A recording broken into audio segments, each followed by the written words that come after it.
Welcome, and today we're going to visit with Jenny Betschart. Jenny and her two sisters are now running the Giles Family Ranch in Kansas, and I just had to get in touch with Jenny. She's running a beef ranch, and beef is one of my favorite topics. So this is the ranch behind me. Just wanted everybody to see what that looks like. And Jenny, welcome, and tell me what it's like to run the ranch and to run it with your sisters. Hi, Elaine. Thank you for having me today. We really enjoy ranching. We love cattle. We love being able to raise our kids together, getting to work together every day. It is just a really great life and a lifestyle that we chose, and we're very thankful that we were able to do it. Awesome. So, and y'all get along okay? We do. I mean, any family business, anybody that's in a family business knows there's ups and downs, but for the most part, we are very focused on using each other's strengths. I mean, each of us brings a little bit different strength to the table. We're good at delegating and sharing tasks, whether that be some of us are in charge of kind of the day-to-day operations, bookkeeping, genetics, marketing. It's a whole range of things that we're all able to share together. And as we are working moms, also childcare. So we take care of each other's kids a lot as needed, and just really enjoy working together. And just so everybody knows, I have a personal connection to this family. Megan Giles is another sister, and she is my graphic designer. So all the beautiful things you see coming out of the Cookbook Creative and the new cookbooks that we design and publish, those are courtesy of Megan. So they've also got some graphic design skills in the family mix. We do. So we rely on Megan a lot. She helps us with our website, with any graphic design work we have here at our store, and t-shirts, coffee mugs, just all sorts of different things she's helped us with. I'm kind of addicted to her t-shirts, so I have to see. We like them as well. So talk to me a little bit about the beef industry and ranching. How has that changed over the last few years? I don't know if there's been a huge, well, I guess one of the changes over the last few years is as COVID hit and grocery store shelves became very empty, lots of people chose to seek more stability, I guess, and through buying locally. And so that enabled us in 2020 to open up a beef store here in Ashland, Kansas. We have, our town is really small. There's only 750 to 800 people here. And so the opportunity to grow probably isn't as good as if we were in a larger area. But with online marketing, we're able to ship quite a bit of beef kind of throughout the 48 states. Yes, and I've had some of that beef, and it's delicious. Thank you. One of the things I keep hearing about, as you know, you kind of mentioned a more stable supply there locally, but it made me think of the word sustainability as well. And you hear sort of the two sides of the coin with traditional beef on one side, and then all of these new plant-based things coming up on the other side. How has that impacted your business, if at all? I don't know that it's really impacted us directly, but I would hope that consumers are looking at what you're putting in your body. Do you want to put in a protein such as beef, chicken, pork, something that is natural and comes directly from the source, versus a plant-based protein that's got so many ingredients? Mm-hmm. And if you aren't wanting to eat meat, just don't eat meat. But if you're going to eat the fake stuff, I just really feel like that probably isn't a long-term something that's going to be long-term healthy or good for your body. Yeah, interesting. It'll be interesting to keep an eye on that as that market develops and changes. Yeah. And then the drought has been interesting this last year. Yeah. So what was the impact of the drought on your ranch and on other ranching families? I think we're seeing the biggest, heaviest hit part of the drought hitting right now as we go into fall. Fall is when we should be planting wheat for wheat pasture, We should be weaning calves in October. We're weaning them now in September, weaning early. And we're going to have to sell quite a large chunk of our cow herd this fall if there's no moisture in sight. Boy, I hate to hear that. And I hope y'all find a way to manage through it. It sounds like you've got a plan. We So, do. We have a good plan, and drought is just part of ranching. So while it is tough to go through it and not something anybody wants to do, if you're in agriculture, you just know that Mother Nature's not always going to be on your side. yeah. And that kind of comes with being in touch, not just with where your food comes from, but like you say, with nature itself and how some of these cycles impact what you harvest. All right. Talk to me about, now this is Black Angus cattle, correct? Yes. Yep. That's what we raise. So talk to me about how you feed the cattle and how that affects the flavor of what we get and put on the grill. Okay, so kind of the life cycle of a calf on our ranch is they would be born in February, March, and run with their mom, drinking their mom's milk, eating grass, eating some protein supplements through September, October, and that's when they're weaned. And depending on what feed sources we have available, we try to wean them on grass. Sometimes they're weaned on a ration, which would include hay and grain and a mineral supplement. They'll run beyond that for the next 2 to 3 months, and then in anywhere depending on their size and age from December through May, we'll place them in a commercial feed yard, which where we feed at right now is a feed yard owned by my sister's husband and his family, Shaw Feed Yard. And they'll go there for the next 140 to 170 days, where they'll be on a very healthy, fresh ration that consists of hay, grain, mineral, a vitamin package, and always access to clean fresh water, but they will be in a pen while they're doing that. Then at the point that they're finished and ready for harvest, our cattle are harvested in 2 different places. We use a place in Kiowa, Kansas that is a USDA inspected facility. For us to be able to ship out of state, it has to be USDA inspected. And then we also recently started using one that's a little bit closer to home, Mead Locker, and it's a state inspected facility, which still meets the same standards as a USDA inspected facility. They just don't have the USDA stamp, so it can't be shipped out of state. Okay. And so once you're done with the harvest and you're starting to get the cuts that you sell, what are you trying to achieve with these cuts? Is there a certain amount of marbling, or how is that what you've fed the cows now affecting the quality of the beef? Yeah, so 2 big things affect the quality of our beef. One is genetics. We are always trying to use bulls that are going to add marbling and growth to our calves. We want to also balance that, since we are a ranch, we want to balance that with cows that are going to have good maternal traits and good milking, but not too much milk, because that means a cow would be harder to keep. It's always a kind of a balancing act. That's what my sister Katie does.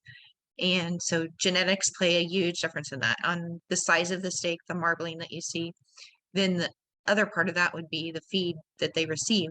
We choose to grain feed because we feel like that helps evenly distribute the marbling better, just has a more better marbled, better flavored, better quality beef that our customers enjoy, that we as a family enjoy.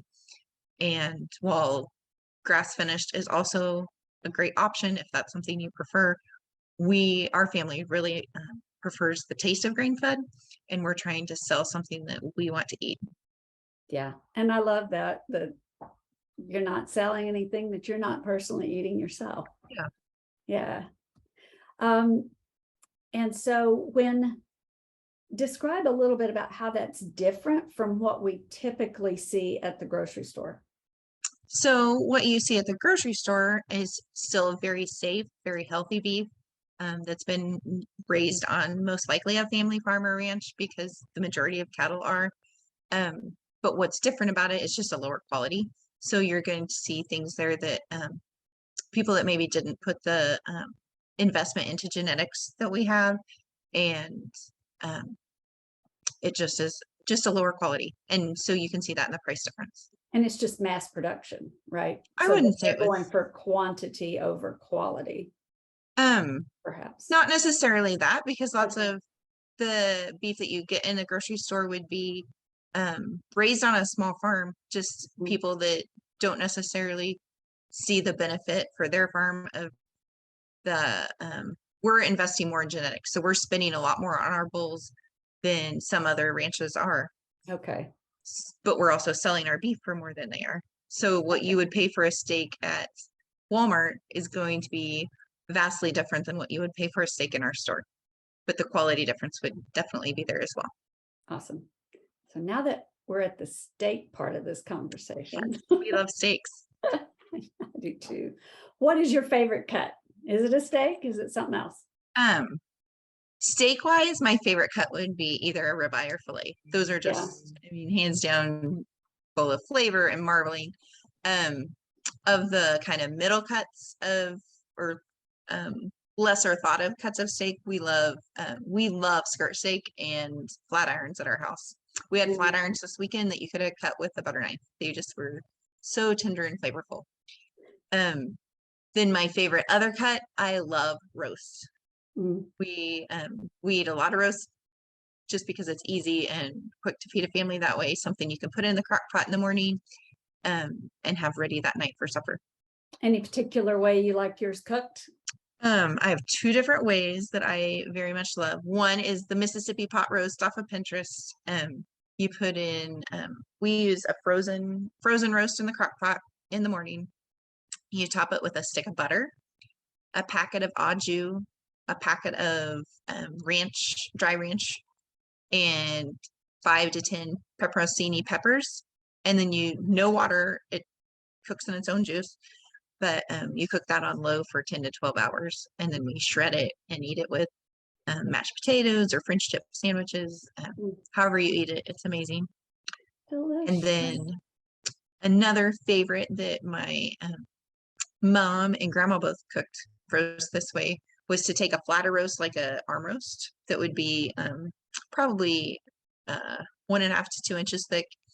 And you use a electric skillet, liberally salt the bottom of your electric skillet with salt and turn it on high, and you brown both sides of the roast. Once both sides are browned, you add in onions, carrots, and potatoes, chunked up. Water, probably, I don't know, 1 to 2 cups of water. Turn it to low and cook it for 4 to 5 hours that way. And when you get it done, it's brown and gooey on the bottom. The vegetables are delicious. The beef is delicious. It's just what we traditionally had for Sunday dinner, because you could cook it in the morning and it was done by lunchtime. Yeah. Nice. So you also have, and I had never heard of it until I found out y'all were doing it. You also have beef bacon. We do. We've had that for probably 4 or 5 years now. Yeah. It's kind of a specialty cut. It comes from the same area in the belly as pork bacon would come. It's cooked, smoked the same, cured the same, I guess. And just has a little bit different flavor profile, a little bit deeper, richer flavor. We love it, especially on pizza. We started making a pizza with a really, really thin flatbread. And then we coat it with some type of soft cheese. Lots of times we use goat cheese, arugula, crumbled beef bacon, and then we drizzle it with hot honey. And it is amazing. Hot as in warmed up hot, or? No, it's called Spicy. Mike's Hot Honey. And it's got some chili peppers in it. So it's spicy, a spicy honey. Wow. Okay. That's new. What is in your refrigerator that would surprise me? Today, probably nothing. It has been a crazy, crazy 2 weeks of back to school. We are eating at ball games and convenience stores right now. But uh, trying to think, we have a little bit of ham left maybe for sandwiches, and the it's pretty slim pickings. We didn't even have enough for breakfast this morning. What's your favorite ball game food? There's not a lot of choices here in Kansas, so it's burgers or hot dogs. So usually we choose burgers. Just or switch back and forth. Yeah. Awesome. Well, tell me, I guess as we get ready to wrap up, what do you maybe wish people knew about ranching? I hope that everyone knows and understands that ranchers are the original environmentalists. We are stewards of the land. We make our living off of taking care of the land. If we don't take care of it, it will not take care of us, and we cannot make a living off of it if we abuse it. So, with all the kind of misinformation out there about cows being bad for the environment and people not taking care of the land, yes, there's always going to be a few bad people that don't do things right, but for the most part, farmers and ranchers want to take care of the land. It's a way of life that we've chosen. It's something we want to be able to pass on to our children and grandchildren. So it's of utmost importance to us to take care of it. One more thing I want to know is, how do people get in touch with you? How do you buy from you? Okay, anyone can buy online from us. It's Giles Ranch, GILES ranch.com. And we have an online store. We ship weekly anywhere in the lower 48. And then we also have our store called The Meeting Place on Main Street in Ashland, Kansas. So if you're ever in our area, we would love for you to stop by. Awesome. And can I buy any cut of meat, or am I buying part of a cow? How does that work? We sell everything. We have individual cuts of beef. We have packages of beef. And then we also sell quarters, halves, and whole beefs. And we also, in our store and online, carry a little bit of locally raised pork, chicken, and lamb. And then we have another lady locally that makes different candies and jellies and cookies and fun treats like that that you can find on our website. All the yummy goodies from Kansas. We try. And I'll be sure to drop the link to your store, to your online store, in the comments. Wonderful. Thank you so much, Elaine. Thank you for being here with us today. Thank you for letting us have a little sneak peek into your family's ranching life. And it was great to talk to you. And I have to go cook a steak now. Okay. Well, thank you very much, Elaine. Thank you for letting us talk about our life and our story. We appreciate it.